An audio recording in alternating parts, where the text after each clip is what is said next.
Hello guys, it's Anime What If Media, and today we're going to be doing what if Kazuma met a different goddess when he was going to get revived. Now, this could change almost like anything. Like, if he was paired with a different goddess to watch over his reincarnation. Now, if you guys didn't know, there's another goddess called Eris. Or Eris. And that's the goddess that's gonna be technically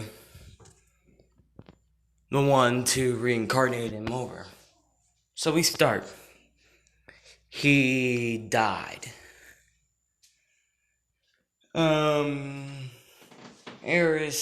Eris just gives him a summary over his death, how he thought it was a truck about to hit a girl. It was actually a tractor. He died from shock. Technically from that. And she doesn't rub it off on him or anything. So she talks about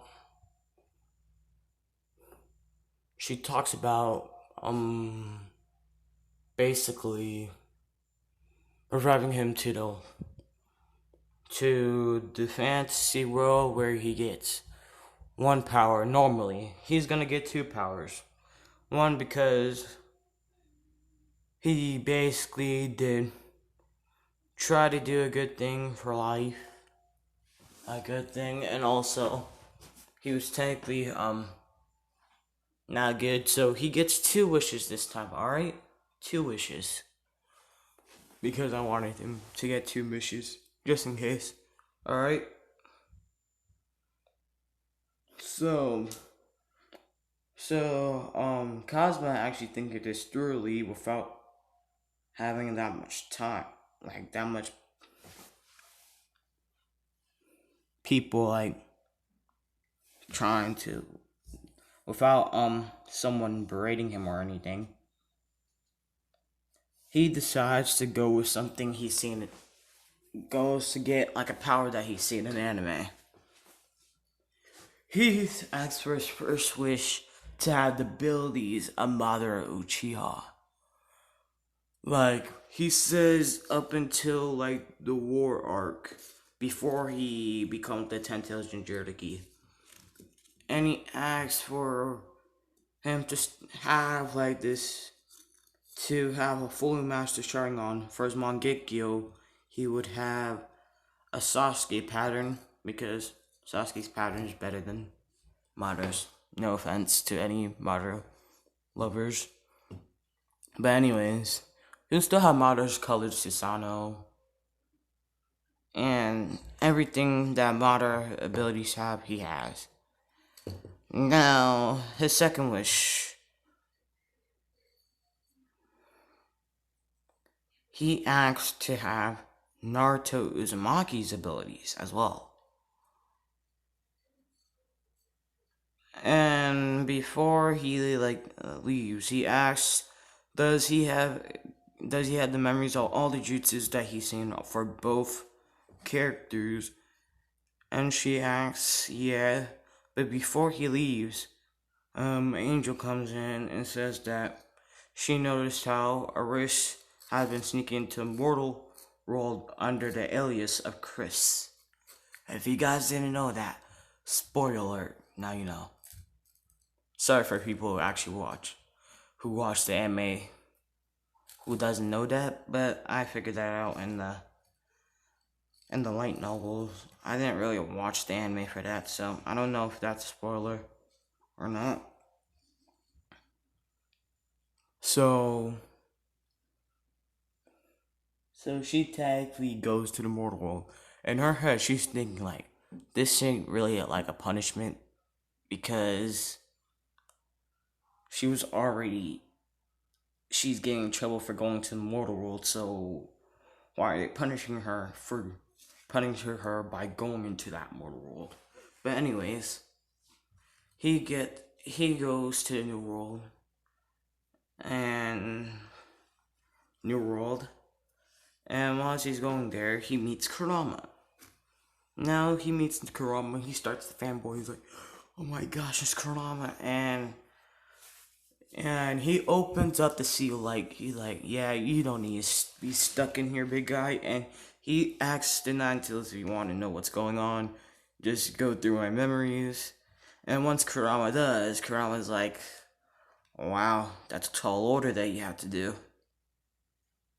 And he's seen the Naruto episode, so he knows that he can't do his tough guy act on Kazuma because he'll know easily how to make him love each other. But Kurama's kind of mad. Like, why do you have to get Madara's abilities? And Kazuma said, even though Madara is a bad villain, his abilities are cool. Honestly, his chakra level rivaled a low Bijou.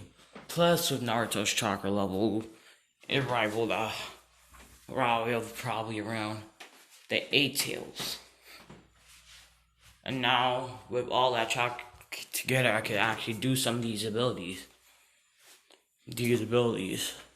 And Kurama actually thinks about it, yeah, that might actually help you defeat the Demon King. But anyways,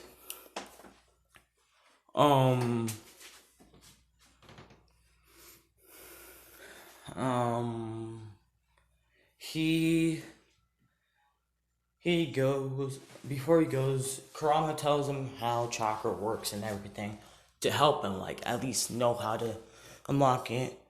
And he and Kurama are thinking a training plan for chakra control.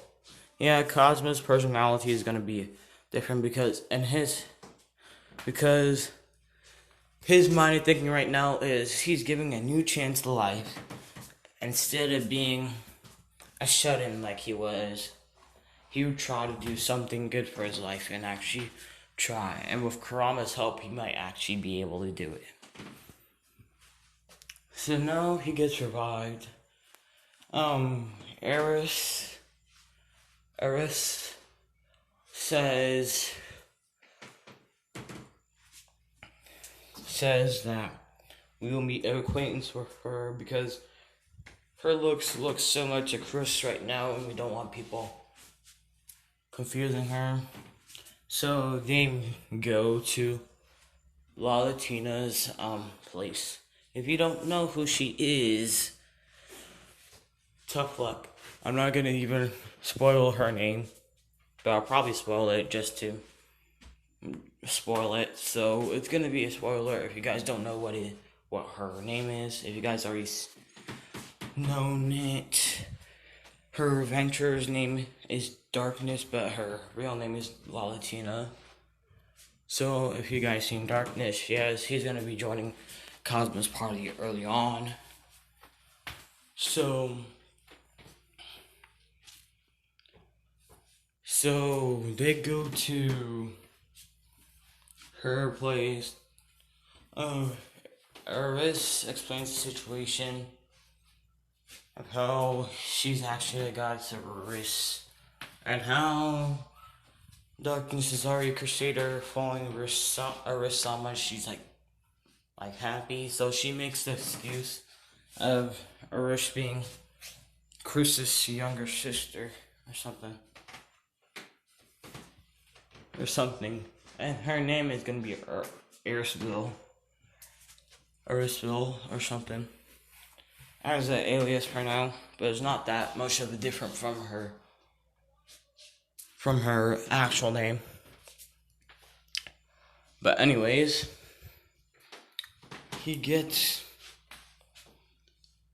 Darkness, and Erisville, I'm gonna call her by her alias for now, go to Adventurers Guild. They sign up to become adventurers because they have enough Eris. Yes, the currency is named after the goddess of Eris. She's also the goddess of luck, so Kazuma's luck stat is gonna be maxed out. So someone someone so when they're choosing up for classes, Aristotle decides to go for rogue or thief, whatever her class was. Her class, as Chris was, I think thief or rogue was it? And before Kazuma chooses something like some stealthy ninja stuff because of his ninja abilities, Kurama says, wait, choose adventurers. And Kazuma says, like, that's the weakest one, but it's the weakest, but also the most versatile. You could use the basic abilities on every single class there is. So you could use basic abilities of magic, technically all that, and he says, even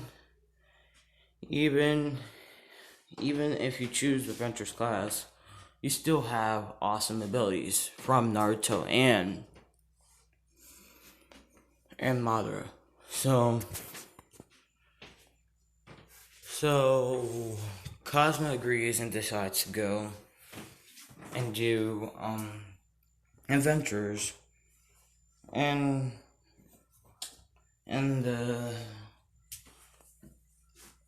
the receptionist is kind of confused, like, why did you choose adventure when he could choose almost anything that he wanted? Because that's how high his stats were on the beginning. He said, adventure is the most versatile. I can use the basic skills on almost anything if I'm an adventurer. Once she finally think about it, she's like, oh my gosh, that's super true.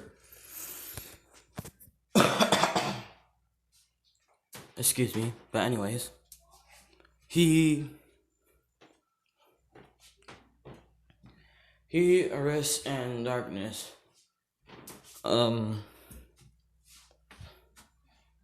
go and fight some toads just for like a small quest. He finds the toads. He does a Kaiten Gokakyu no Jutsu, and it burns the toad, but it doesn't like turn into ashes. They need some sort of proof that they killed it. So he used a Kaiten Gokakyu no Jutsu. He decides if this is gonna work, he decides to go for a Rasengan. On one hand, the Rasengan, and he does a Rasengan. Once he does a Rasengan, it does some damage to the toad, but it's not that much. It's kind of injured, so he decides to use the wind style, wind bullets. And that did it. And the toad was dead. That's two toads. Aris managed to do her too. And when it came to darkness, when she was trying to hit, she failed miserably. And Cosmo had to save Darkness. Darkness told about her inability to actually hit a target. So